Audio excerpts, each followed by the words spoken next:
రంగారెడ్డి జిల్లా, హైదరాబాద్ జిల్లా, చివరగా నల్గొండ జిల్లా.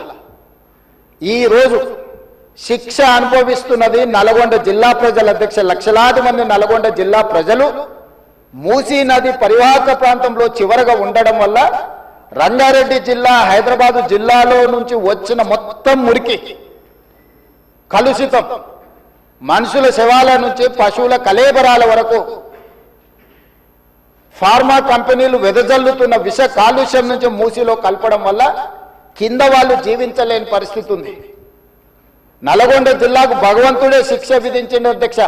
వాళ్ళ దురదృష్టం, దేవుడే వాళ్ళ మీద కక్ష కట్టిండు అన్నట్టుగా ఫ్లోరైడ్ ప్రాంతంగా ఆ ప్రాంత ప్రజలు, పేదవాళ్ళు, కాళ్ళు వంకర, చేతులు వంకర, నడుము వంకర, పుట్టే పిల్లలు అష్ట వంకర్లతో పుడుతుంటే కన్న తల్లిదండ్రుల యొక్క దుఃఖం ఎలాంటిదో అర్థం చేసుకోండి అధ్యక్ష. ఇదే కాకుండా పిడుగులాంటి ప్రమాదం వాళ్లకు మూసీ నుంచి వచ్చింది అధ్యక్ష. మూసీ పరివాహక ప్రాంతంలో, ఆ ప్రాంతంలో మహిళలు గర్భం దాలిస్తే ఈ నీళ్లు తాగడం వల్ల, ఈ మూసీ పరివాహక ప్రాంతంలో పండించిన పంటలు, కూరగాయలు పంటలు తినడం వల్ల ఆడపిల్లలు గర్భం దాల్చలేని పరిస్థితి వచ్చిందని డాక్టర్లు రిపోర్ట్ ఇచ్చింది అధ్యక్ష. వరల్డ్ హెల్త్ ఆర్గనైజేషన్ మనుషులు నివాస యోగ్యము కాని ప్రాంతంగా నల్గొండ మారబోతుందని ఫ్లోరైడ్ విషయంలో చెప్పడం జరిగింది అధ్యక్ష. అదే కాకుండా ఈరోజు మూసీ కలుషితం వల్ల పరివాహక ప్రాంతంలో, నేను భువనగిరి, ఆలేరు ఆ ప్రాంతం నేను ప్రత్యక్షంగా పర్యటనకు పోయించిన అధ్యక్ష. నేనే స్వయంగా పాదయాత్ర చేసిన అధ్యక్ష. అక్కడ ఆడపిల్లలు వచ్చి, అయ్యా మా పిల్లలకు పెళ్లిళ్ళు అయితే మా పిల్లల్ని ఇక్కడ ఉంచుతలేము, మేము పట్టణమో ఎక్కడన్నా పోయి బతకమంటున్నాం, వీడు ఉంటే పిల్లలు పుట్టడం కష్టం, పుట్టే పిల్లలు కూడా అంగవైకల్యంతో పుట్టే పరిస్థితి వచ్చింది అని. నేను అడిగిన ఆడబిడ్డల్ని, ఎందుకమ్మా, ఏం తల్లి, ఏం కష్టం వచ్చిందని. ఒకప్పుడు మూసీలో నీళ్లు ముంచుకొని మేము తాగేటోళ్ళమయ్యా, ఈరోజు చూడు, నువ్వే చూస్తున్నావు కదా, మూసీ పక్కన నిలబడలేని పరిస్థితి, దుర్భరమైన కంపు, కలుషితమైన నీళ్లు. ఈ నీళ్లు ఇక్కడనే కాదు, మా పంట పొలాలలో పారి మా పశువులు, మా మేకలు ఈ నీళ్లు తాగి చచ్చిపోవడమే కాకుండా మేము పండించే కూరగాయలు, పంటలు ఇవే తినడం వల్ల మేము జీవించలేని పరిస్థితి వచ్చింది. మీరు ఏమైనా చెయ్యండి, మా నల్గొండకి ఏమి చేయకపోయినా పర్వాలేదు, ఈ మూసీ ప్రక్షాళన చేయండి, కలుషితం నుంచి మమ్మల్ని కాపాడండి అని చెప్పి వేలాది మంది ఆ రోజు అక్కడికి వచ్చి విజ్ఞప్తి చేసింది అధ్యక్ష. ఇన్ని పరిస్థితులను చూసి, ప్రపంచం అభివృద్ధి చెందుతున్న విధానాలను చూసిన తర్వాత మా ప్రభుత్వం స్పష్టమైన నిర్ణయం తీసుకున్నది అధ్యక్ష. ఎట్టి పరిస్థితుల మూసీ నది ప్రక్షాళన చెయ్యవలసిందే. సంవత్సరానికి 365 రోజులు మూసీ నదిలో నీళ్లు ప్రవహించాల్సిందే అని ప్రణాళికలు సిద్ధం చేయాలని చెప్పి అధికారులను పిలిస్తే, అధికారులు మన స్థాయిలోనే కాదు ప్రపంచ స్థాయిలో అనుభవం ఉన్న కన్సల్టెంట్స్ ఉంటే మనకి ఈజీ అవుద్ది. వాళ్ళు ఇచ్చే నివేదికలు, అంచనాలు, సూచనలు మనకు ఉపయోగపడతాయని చెప్పి గ్లోబల్ టెండర్ పిలిచిన అధ్యక్ష కన్సల్టెంట్ కోసం. అందులో జాయింట్ వెంచర్ కన్సార్షియం కింద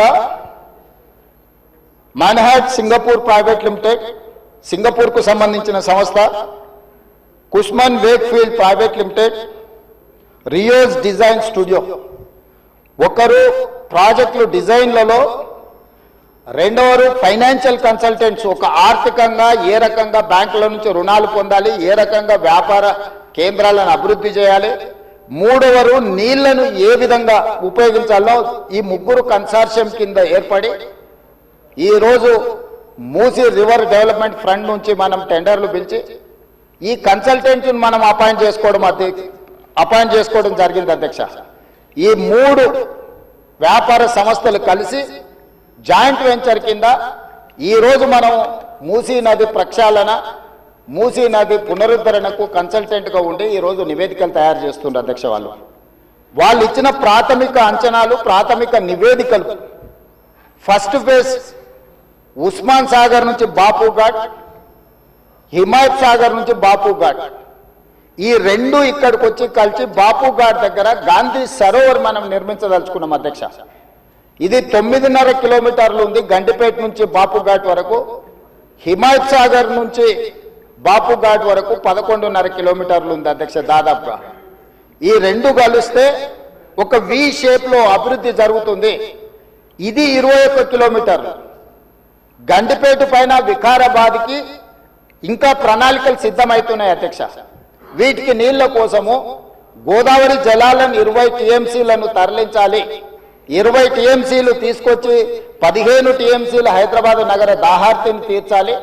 5 టీఎంసీలు గండిపేటలో వదిలి శాశ్వతంగా ఈ నీటి సమస్యను పరిష్కరించాలి అని చెప్పి రోజు ప్రణాళికలు సిద్ధం చేయడమే కాకుండా 7,000 కోట్ల రూపాయలతోని గోదావరి నదీ జలాలను ఈ రోజు తరలించుకొచ్చి మూసీ నది, ఈసీ నదిలో వదిలి ఈ రోజు 3 నదుల యొక్క సంగమం చేసి ఈ రోజు అభివృద్ధి కార్యక్రమాన్ని ముందుకు తీసుకెళ్లాలని పనులు ప్రారంభించిన అధ్యక్ష. నాకు తెలిసి గోదావరి నదీ జలాలు రాబోయే 2 సంవత్సరాల లోపలనే మనము గండిపేటకు నీళ్లు తరలించుకొని వస్తాం అధ్యక్ష. ఈ రోజు ఇప్పుడు ప్రాజెక్టు ప్రిపేర్ అయింది.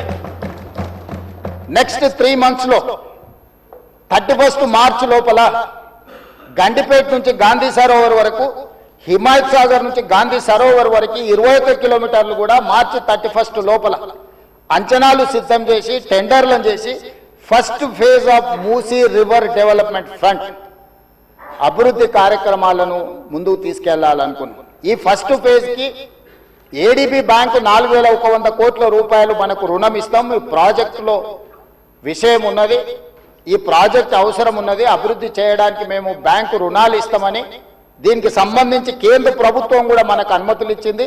కేంద్ర ప్రభుత్వం అనుమతుల తర్వాత ఏడీబీ బ్యాంకు కూడా ముందుకు వచ్చింది. ఈ రోజు ఈ first phase detail project report దాదాపుగా నెక్స్ట్ 4-5 రోజులు సబ్మిట్ చేసినాము. వాళ్ళు కొన్ని క్లారిఫికేషన్స్ అడిగినారు. ఆ క్లారిఫికేషన్స్ నివృత్తి చేస్తే సంక్రాంతి లోపల ఫస్ట్ ఫేజ్ ఆఫ్ ప్రాజెక్ట్ కూడా మనకు క్లారిటీ వస్తుంది అధ్యక్ష. క్లారిటీ వచ్చిన తర్వాత ఎగ్జాక్ట్గా ఎంత జరుగుద్దో, దీని అంచనాలు ఏంది, నీళ్ళు ఏంది, ఏ విధంగా చెక్ డ్యామ్లు కడతాము, ఏ విధంగా నీళ్లు తీసుకొస్తాము. ఈ రోజు ఉత్తి నీటి ప్రవాహమే కాదు అధ్యక్ష, ఈ ప్రాజెక్టు పేరు గండిపేట నుంచి గౌరెల్లి. గండిపేట దగ్గర ప్రారంభమై రామోజీ ఫిలిమ్స్ దగ్గర గౌరెల్లి ఔటర్ రింగ్ రోడ్కి కనెక్ట్ అవుతుంది అధ్యక్ష.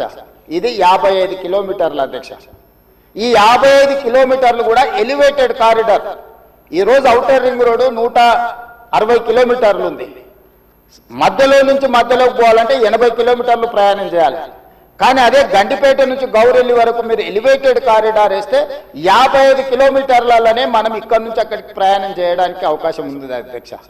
నార్సింగ్ దగ్గర ఒక జంక్షను, అట్లా ప్రతి దగ్గర బాపుఘాట్ దగ్గర ఇంకొక జంక్షను, చార్మినార్ దగ్గర ఇంకొక జంక్షను, చాంద్రాయన్ కూడా మన చాదర్గట్ దాటిన తర్వాత ఇంకొక జంక్షను, నాగోల్ దగ్గర ఇంకొక జంక్షన్, ఇట్లా ప్రతి జంక్షన్లో ట్రంపెట్స్ క్రియేట్ చేసి ఔటర్ రింగ్ రోడ్డు నుంచి సిటీలోకి వచ్చే వాళ్ళు అక్కడికి వచ్చి ప్రతి సర్కిల్లో ఎక్కడానికి దిగడానికి కూడా ట్రంపెట్స్ క్రియేట్ చేయమని ఈరోజు ఎలివేటెడ్ కారిడార్స్ నిర్మించారు.